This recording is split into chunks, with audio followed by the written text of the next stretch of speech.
أعوذ بالله من الشيطان الرجيم. بسم الله الرحمن الرحيم. يا أيها النبي إذا طلقتم النساء فطلقوهن لعدتهن وأحصوا العدة واتقوا الله ربكم لا تخرجوهن من بيوتهن ولا يخرجن إلا أن يأتين بفاحشة مبينة وتلك حدود الله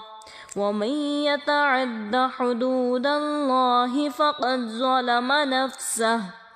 لا تدري لعل الله يحدث بعد ذلك أمرا. فإذا بلغن أجلهن فأمسكوهن بمعروف أو فارقوهن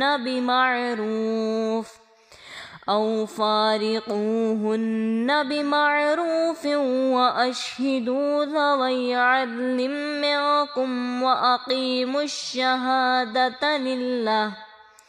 ذلكم يوعظ به من كان يؤمن بالله واليوم الآخر ومن يتق الله يجعل له مخرجا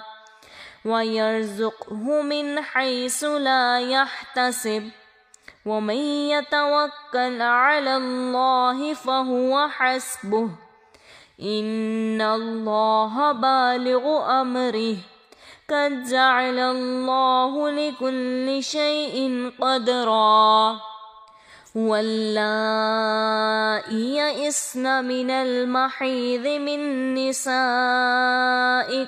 إن ارتبتم فعدتهن ثلاثة أشهر واللائي لم يحضن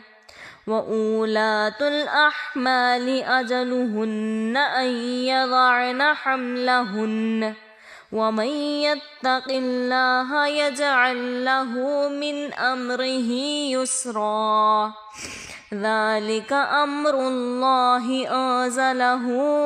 إليكم ومن يتق الله يكفر عنه سيئاته ويعظم له أجرا. أسكنوهن من حيث سكنتم من وجدكم ولا تضاروهن لتضيقوا عليهن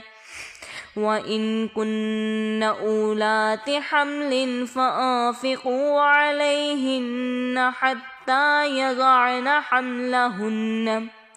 فإن أرضعن لكم فآتوهن أجورهن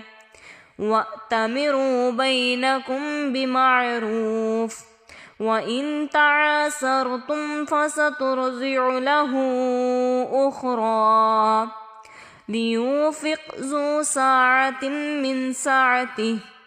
ومن قدر عليه رزقه فلينفق مما آتاه الله لا يكلف الله نفسا إلا ما آتاها سيجعل الله بعد أسر يسرا. وكأي من قرية عتت عن أمر ربها ورسله فحاسبناها حسابا شديدا وعذبناها عذابا نكرا فذاقت وبال أمرها وكان عاقبة أمرها خسرا. أعد الله لهم عذابا شديدا فاتقوا الله يا أولي الألباب الذين آمنوا قد أنزل الله إليكم ذكرا رسولا يتلو عليكم آيات الله مبشرات ليخرج الذين آمنوا وعملوا الصالحات من الظلمات إلى النور ومن يؤمن بالله ويعمل صالحا يدخله جنات تجري من تحتها الأنهار خالدين فيها أبدا قد أحسن الله له رزقا الله الذي خلق 7 سماوات ومن الأرض مثلهن يتنزل الأمر بينهن لتعلموا أن الله على كل شيء قدير وأن الله قد أحاط بكل شيء علما صدق الله العظيم.